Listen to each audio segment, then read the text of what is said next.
கள்ளங்கபடம் இல்லாத ஒரு மனசு, யார் வந்தாலும் அள்ளி அள்ளி போடுற அந்த கை, மண்பானையில் சமைச்சிருந்தாங்க.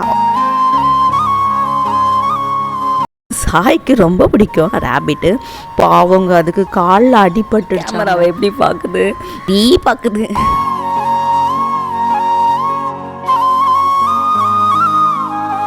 இந்த ஜேர்னி வந்து போகும்போது நல்லா இருந்தாலும் ரொம்ப கஷ்டப்பட்டு தான் ரிட்டர்ன் ஆனோம்.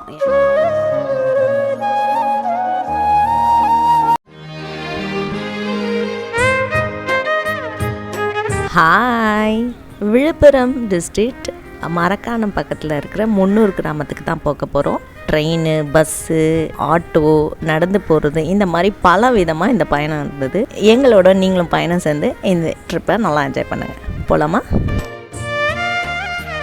நம்ம பானக்கா ஆல்ரெடி நிறைய வீடியோஸில் வந்திருப்பாங்க, உங்களுக்கே தெரிஞ்சிருக்கோம். ஸோ அவங்களோட சொந்த ஊரான பிறந்த ஊருக்கு தான் போகிறோம், முன்னூர் கிராமம். அதுக்கு முன்னாடி மரக்காணத்தில் இருக்கிற சிவன் கோயில், பூமீஸ்வரர் அண்ட் அவங்க ஊர்லேயே இருக்கிற ஆடலீஸ்வரர் சிவன் கோயில், அப்புறம் அது பக்கத்துலேயே இருக்கிற பாபா கோயிலுக்கெல்லாம் போகணும்.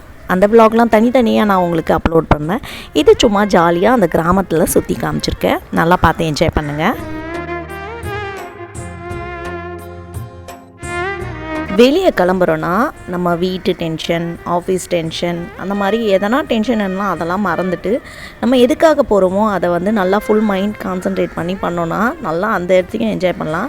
அண்ட் தென் அந்த மெமரிஸை வச்சே சில நாள் என்றைக்கு சோகமாக இருக்கமோ அன்றைக்கி இதெல்லாம் பார்த்து நல்லா ஜாலியாக பார்த்து என்ஜாய் பண்ணலாம். அப்படியே போனால் தான் இந்த ட்ரிப்பு. ஸோ அங்கே பாட்டி பாருங்கள், வயசான பாட்டி, ஒரு 80 வயசு பாட்டி. அவங்க பாருங்கள் என்ன வேலைலாம் செஞ்சிட்ருக்காங்க. கிராமத்துக்கு போனாலே பார்த்திங்களா ஸ்ட்ரீட்ஸ்லாம் எப்படி இருக்குது பார்த்திங்களா. ஸோ வாசலில் பூசணி பூ, அப்புறம் ஒரு நல்ல அழகான கோலம், வாசல் எல்லார் வீட்லேயும் பார்த்திங்கன்னா சாணி தெளித்து மொழிவி வச்சுருந்தாங்க. ஸோ இதுதான் அவங்க வீட்டு கிச்சனு. அந்த கள்ளங்கபடம் இல்லாத ஒரு மனசு, யார் வந்தாலும் அள்ளி அள்ளி போடுற அந்த கை, அந்த மண் வாசனை கலந்து அந்த கையில் சமைக்கிறது அவங்களுக்கு மட்டும்தான் வரும். விறகடுப்பில் மண்பானையில் செஞ்ச சமையலை தான் நாங்கள் அன்றைக்கி சாப்பிட்டோம். ரொம்ப நல்லா இருந்ததுங்க. அதே பொருளை நம்மக்கிட்ட கொடுத்தா அந்த ருசி வருமானா வரவே வராது. ஏன்னா அவங்க கை பார்த்திங்கன்னா அந்த மண்ணிலேயே வளர்ந்தது. அப்படி விவசாயம் அப்படின்னு பார்த்துட்டு அந்த கை அதில் சமையல் பண்ணி சாப்பிட்றது ரியலி ரொம்ப ரொம்ப நல்லா டேஸ்ட்டாக இருந்தது. சாம்பார், ரசம், உருளைக்கிழங்கு, அப்பளம் அப்படின்னு எல்லாருமே பார்த்திங்கன்னா அந்த மண்பானையில் சமைச்சிருந்தாங்க. அவ்வளோ நல்லா டேஸ்ட்டாக இருந்தது. நல்லா வயிறு ஃபுல்லாக சாப்பிட்டோம். போன உடனே பார்த்திங்கன்னா அப்படியே இந்த வாசல்லே நின்று நம்மளை வரவேற்கிறது, அவங்களோட சந்தோஷம் பார்த்திங்கன்னா நம்மளை வரவேற்கிறதுலே தெரியும். அவ்வளோ ஒரு பூரிப்பு, என்ன ஒரு கேரிங். போனோன்னே அதை எடுத்துகிட்டு வருது, இதை எடுத்துகிட்டு வருதுன்னு சாப்பிட்றதுக்கு கொடுக்குறாங்க. என்னமோ சிறுகிழங்கு, அப்புறம் ஆழ்வெளி கிழங்கு, அப்புறம் பனங்கிழங்கு, அப்புறம் தர்பூசு இது பண்ணிக்கணும். இதை சாப்பிட்டதே வயிறு ஃபுல்லாச்சு, இதுக்கப்புறம் வேறு சாப்பாடு வேறு சாப்பிட்டு தான் போகணுன்னு ரொம்ப கம்பல் பண்ணாங்க. சரி, அவங்க நம்மளுக்காக சமைச்சாங்களேன்றதுக்காக சரி கொஞ்சமாக சாப்பிட்டோம். செம்மையாக இருந்ததுங்க எல்லாமே. அப்புறம் அவங்க வீட்லேயே முருங்கை மரம், பூச்செடி எல்லாமே இருந்தது. எல்லாத்தையுமே நம்மளுக்கு பார்சல் பண்ணிட்டாங்க. ஜாலியாக முருங்கீரெல்லாம் எல்லாத்தையும் அங்கேயே க்ளீன் பண்ணி எடுத்துகிட்டு வந்தோம். அப்புறம் இளநீர்லாம் வெட்டி கொடுத்து அதை வந்து அங்கே குடிக்க முடியாமல் குடித்து அதை வேறு பாட்டிலில் ஊற்றி பஸ்ஸிலலாம் குடிச்சிட்டு வீட்டுக்கு எடுத்துகிட்டு வந்துடலாம் கொடுத்தோம். ஸோ அந்த மாதிரி ஒரு சூப்பராக இருந்தது. அவங்க வீட்லேயே வந்து ஆடு, கோழி, ஜூஜு, முயல், ஃபிஷ்ஷு, இந்த மாதிரி ரொம்ப ஜாலியாக என்ஜாய் பண்ணிடணும். குட்டி குட்டி டாக்ஸ்லாம் இருந்தது. சரி குட்டி டாகை தூக்கலான்னு பார்த்தீங்கன்னா அந்த ஜூஜு ரொம்ப அம்மா ஜூஜு கத்திகிட்டே இருந்தது. சரின்னு விட்டுட்டோம். டிராக்டர் இருந்தது. அப்புறம் பார்த்திங்கன்னா வந்து ஆடுலாம், கோழிலாம் இருந்தது. அதெல்லாம் பிடிக்கலான்னா அங்கெல்லாம் ஒரே முள்வேலியாக இருந்தது. நம்மளுக்கு வேறு பாம்பு இருக்குமான்னு பயம். அதனால் கொஞ்சம் தொலைவில் இருந்தே வீடியோலாம் ஷூட் பண்ணியிருந்தேன்.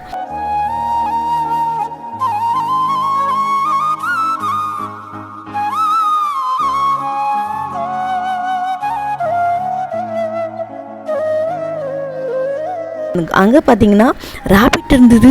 ரொம்ப சந்தோஷமாக இருந்தது. மைலேஜ்லாம் கூட்டிகிட்டு போயிருந்தால் அப்படியே ரேபிட்டை தூக்கி ரொம்ப என்ஜாய் பண்ணுவோம். அச்சுக்கு, மைலேஜ்க்கு, சாய்க்கு ரொம்ப பிடிக்கும் ரேபிட்டு. பாவங்க அதுக்கு காலில் அடிபட்டுடுச்சாங்க. அதுக்கப்புறம் மருந்து போட்டு வச்சுருக்காங்க.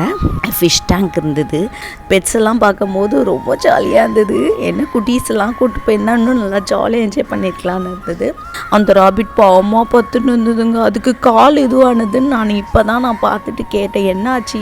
வீடியோவில் பார்க்கும்போது தான் தெரிஞ்சுதுன்னு கேட்டேன். இல்லை, அதில் காலில் ஏதோ கடிச்சிடுச்சான், அதனால அது தாங்கி தாங்கி நடக்குது.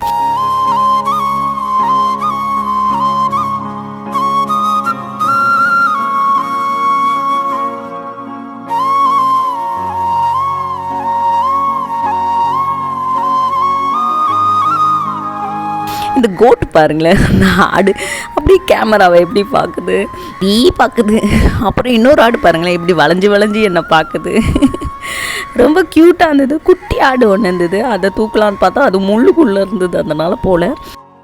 அவங்க பரிமாறுற விதமே பாருங்களேன், அப்படியே ஒரு சந்தோஷம் முகத்தில். அந்த கிராமத்தில் இருக்கிறவங்களுக்கு தான் இங்கே கண்டிப்பாக அந்த ஒரு இது இருக்கும். யார் வந்தாலும் தண்ணி ஃபஸ்ட்டு கொடுத்துட்டு அதுக்கப்புறம் நீராகாரம் வேறு எதனா கொடுத்துட்டு அந்த மாதிரி வயிறு ஃபுல்லாக சாப்பாடு கொடுப்பாங்க. அவங்களோட மனசு மாதிரி கள்ளங்கபடம் இல்லாத மனசு யாருக்குமே வராதுங்க. அந்த கிராமத்தில் இருக்கிறவங்களுக்கு சென்னையை விட 100 மடங்கு அதிகம் தான் சொல்லணும். எள்ளுலாம் பார்த்திங்கன்னா அந்த டிராக்டரில் போட்டு காய வச்சுட்டு இருந்தாங்க. சரி, அதெல்லாம் அப்படியே எடுத்துக்கிட்டு அப்புறமா பார்த்திங்கன்னா பஸ்ஸு ஏசி பஸ் தான். ஆனால் அந்த கொடுமையை ஏன் கேட்குறீங்க, நாங்கள் வந்து படிக்கட்டில் உட்காந்துட்டு வந்தோம், புலம்பிகிட்டே வந்தோம் கண்டக்டர்கிட்ட. ஸோ இந்த ஜேர்னி வந்து போகும்போது நல்லா இருந்தாலும் ரொம்ப கஷ்டப்பட்டு தான் ரிட்டர்ன் ஆனோம். ஏன்னா படிக்கட்டிலே உட்காந்துட்டு வந்தது முடியவே இல்லை. 3 ஹவர்ஸு. அப்புறம் வந்து கோவளம் வந்து தான் எங்களுக்கு சீட் கிடச்சிது. அப்புறம் கஷ்டப்பட்டு வந்தாலும் நாங்கள் மறுநாள்லாம் அப்படியே யோசிக்கும் போது அந்த சிவனும் பாபாவும் எங்களுக்கு அப்படியே கண்ணில் இருந்தது. அந்த விலாக்ஸ்லாம் தனித்தனியாக அப்லோட் பண்ணியிருக்கேன், பார்த்து செக் பண்ணிக்கோங்க. ஐ திங்க் நீங்களும் இந்த ட்ரிப் என்ஜாய் பண்ணியிருப்பீங்கன்னு நினைக்கிறேன். Please like and subscribe to MGB life style and kitchen.